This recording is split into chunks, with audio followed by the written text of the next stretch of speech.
É excelente dar início a mais uma exploração profunda hoje. E eu estou muito animado porque a nossa missão é mergulhar de cabeça em um tema que, honestamente, tem o poder de mudar completamente a maneira como a gente enxerga o nosso próprio raciocínio. A grande pergunta central que vai guiar toda a nossa discussão hoje é: será que o idioma que falamos molda a nossa visão de mundo? Essa é a grande questão, né? E é um prazer imenso analisar todo esse material com você, porque nós temos aqui uma pilha robusta de fontes incríveis na mesa. São notas de pesquisas psicológicas, estudos linguísticos super detalhados. Exato. E esse material investiga coisas muito cruciais do dia a dia. Mostra como diferentes idiomas afetam a nossa memória, a percepção da passagem do tempo e até a estrutura da nossa lógica. É tipo aquele assunto que faz a gente questionar cada palavra que sai da nossa boca. Com certeza. E para dar um pouco de contexto histórico para quem está acompanhando a nossa análise, a gente precisa olhar para os primeiros teóricos da linguística. Havia uma crença, assim, muito profunda entre os pioneiros de que a nossa atividade mental era literalmente dividida e categorizada pela linguagem. Que é onde entra aquela teoria famosa, certo? Isso, o ápice dessa linha de raciocínio se cristalizou na famosa hipótese de Sapir-Whorf. Basicamente, essa hipótese argumentava que o pensamento humano é ditado pelo idioma. A ideia era que as percepções não são reflexos simples do que vemos. Na verdade, nós julgamos e tiramos conclusões sobre o mundo através de um filtro rígido, que é o nosso idioma materno. Certo. Vamos desvendar isso porque a primeira coisa que as nossas fontes trazem para testar essa ideia de controle absoluto é o debate sobre as cores. E, confesso que as notas sobre esse tópico são de explodir a cabeça. São fascinantes mesmo. Pois é, o material apresenta um estudo de caso bem focado. Pensa no idioma inglês, por exemplo. Ele tem 11 termos básicos para definir cores. São 11 categorias prontas para comunicação diária. Mas aí a pesquisa nos leva até o povo Dani, que vive em Papua Nova Guiné. E o idioma deles possui apenas 2 termos básicos para cores. Apenas 2. Sim, 2. Algo que se traduz basicamente como claro e escuro, ou preto e branco. É um contraste absurdo. E aí eu fico me perguntando como isso foi testado na prática para entender se eles viam o mundo de fato em preto e branco. O que é fascinante aqui é exatamente essa pergunta que um meio acadêmico fez. Será que essa limitação de vocabulário empobrece a experiência visual?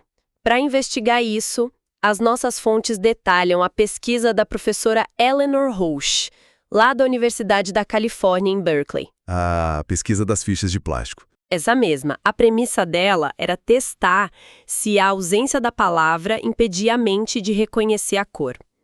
A metodologia foi reunir americanos e membros do povo Dani. A equipe mostrou para os 2 grupos pequenos pedaços de plástico, tipo umas fichas, com cores bem específicas.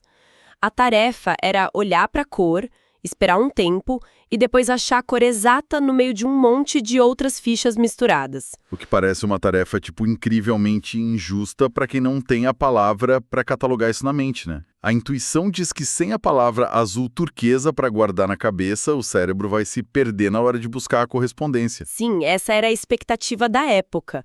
Mas as notas mostram que o resultado foi um choque total para a comunidade científica. Foi um divisor de águas.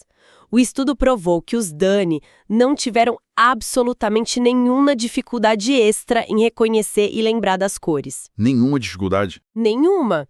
Eles conseguiam achar a cor correspondente com a mesma rapidez e precisão que os americanos.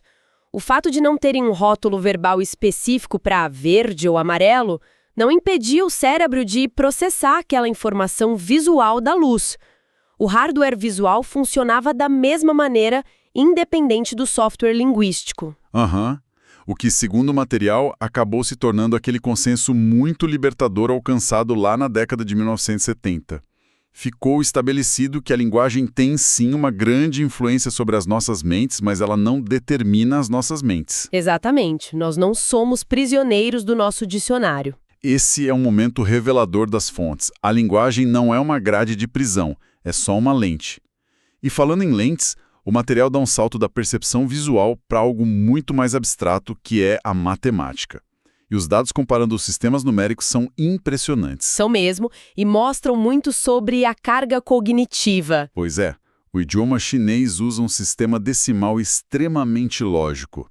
Conta de 1 a 10, e a partir do 11, a estrutura simplesmente verbaliza 10, 1, 10, 2, 20 a 2, 10, e as fontes apontam que isso é compartilhado pelo árabe, japonês e coreano. E o contraste com os idiomas ocidentais ajuda a entender o peso dessa estrutura. O inglês é baseado num sistema de 12 dígitos no início. Depois do 12, entram conceitos como 13, 14, que trazem sufixos que não são óbvios para uma criança aprendendo a base 10. E o francês, então, nem se fala. Nossa, o francês traz uma abstração ainda maior. Introduz conceitos novos até o 17 e depois usa uma matemática verbal complexa. Eles dizem 4 20s e 10 e 7 para representar o número 97. É muita ginástica mental. E qual a consequência prática disso tudo? Os psicólogos constataram que crianças que usam um sistema decimal mais transparente, como o chinês, tendem a desenvolver habilidades aritméticas relativas de forma mais rápida. A própria estrutura da língua já faz o trabalho de abstração mental necessário para entender as dezenas e unidades. Aqui é onde a coisa fica realmente interessante. Porque se a gramática alivia o peso da matemática, qual é o limite do poder dessas palavras? As fontes trazem a pesquisa da Elizabeth Loftus sobre memória nos tribunais. Ah, o estudo das testemunhas oculares, esse é um clássico. Sim, o foco era descobrir se a escolha de palavras por parte dos advogados podia alterar memórias. O cenário foi a observação de acidentes de trânsito. O material detalha aquele experimento com vídeos de colisões. E sério, os resultados me deixaram assustado sobre como a nossa memória é frágil. O experimento de Loftus expõe justamente isso. Eles mostravam o vídeo de uma batida de carro e depois faziam perguntas sobre a velocidade. A sutileza estava só no verbo. Para um grupo, perguntavam a velocidade quando os carros bateram. Para outro, usavam a palavra smashed, em inglês, que dá a ideia de colidir violentamente e esmagar. E a percepção mudou completamente só por causa desse verbo, né? Totalmente. As testemunhas que ouviram a palavra sugerindo um impacto violento relataram velocidades médias muito mais altas do que as que ouviram o verbo mais neutro. E as notas trazem um desdobramento que parece filme de suspense. Semanas depois perguntaram se as testemunhas lembravam de ter visto vidro quebrado no vídeo. As pessoas que ouviram a palavra esmagou disseram que sim. Relataram cacos de vidro, descreveram cenas de destruição que nem existiam no vídeo original. A palavra do investigador plantou um elemento falso no cérebro da testemunha. Isso demonstra que a memória não é um vídeo que a gente dá play na mente. Ela é uma reconstrução ativa e a linguagem é o arquiteto dessa reconstrução. É assustador pensar que as palavras ditam até o que achamos que vivemos. E a influência da linguagem sobre a memória não fica só nos eventos dramáticos. O material aborda isso através do gênero gramatical das palavras para coisas inanimadas. Sim, essa parte é fascinante porque aborda algo que o inglês não tem, mas que está muito presente no português, espanhol, alemão, francês. O gênero das coisas. O material dá o exemplo da palavra maçã. No alemão é masculino, no espanhol é feminino. Mas o impacto visual disso fica muito claro com grandes construções, tipo pontes. Exato. O estudo pediu para falantes nativos de alemão e de espanhol descreverem uma ponte. E como ponte tem gêneros invertidos nesses idiomas, o resultado refletiu uns estereótipos impressionantes da sociedade. Como assim? No alemão, a palavra ponte é feminina. Quando eles descreviam, as palavras focavam na beleza, na elegância, na engenhosidade. Já para os falantes de espanhol, onde a palavra é masculina, a descrição da exata mesma estrutura focava na força, no tamanho, na estabilidade da construção. O gênero atua como um filtro estético. A mente atribui traços de personalidade a objetos inanimados com base na gramática. É um design de realidade oculto no vocabulário. E se a linguagem faz isso com uma estrutura de concreto, o que ela faz com conceitos invisíveis? Aí entramos na noção de tempo e espaço, que é brilhante. Sim, as nossas fontes analisam a pesquisa da Leira Boroditsky, de Stanford. O estudo foca em como diferentes culturas desenham o tempo na mente. No inglês e na maioria das línguas ocidentais, a gente usa uma linha horizontal, antes e depois, o passado para trás e o futuro para frente. Mas no chinês é totalmente diferente. A arquitetura mental que a Boroditsky encontrou no chinês constrói o tempo de forma vertical.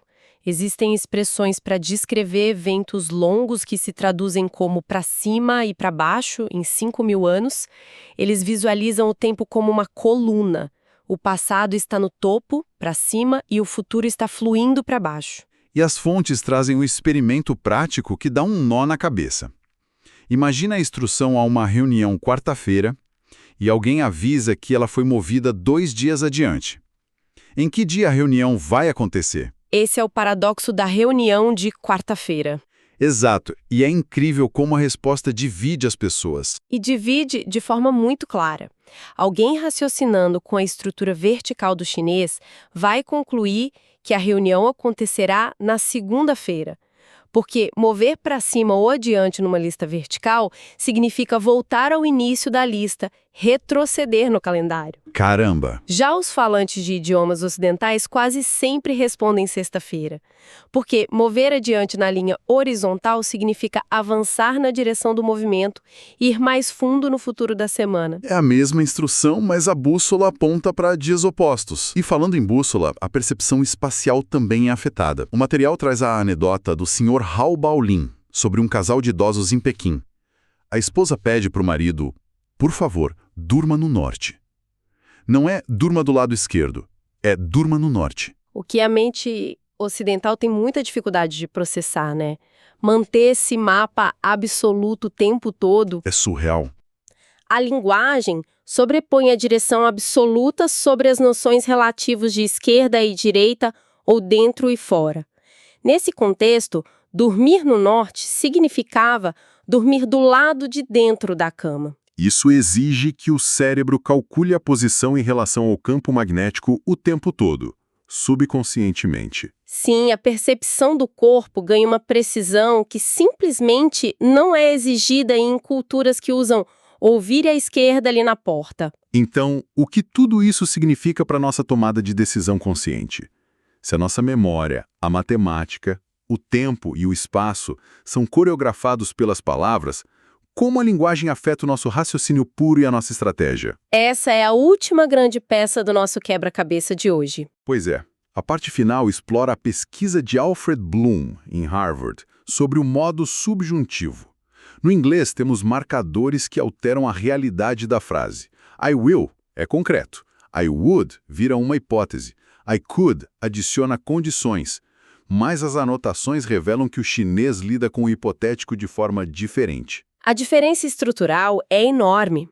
O chinês não tem um modo subjuntivo clássico que muda o verbo para marcar uma hipótese. Para dizer se eu fosse um presidente, a construção não usa uma mudança verbal para o passado como no inglês, if I were. Eles usam marcadores de tempo presente. Numa tradução literal, ficaria se eu sou presidente.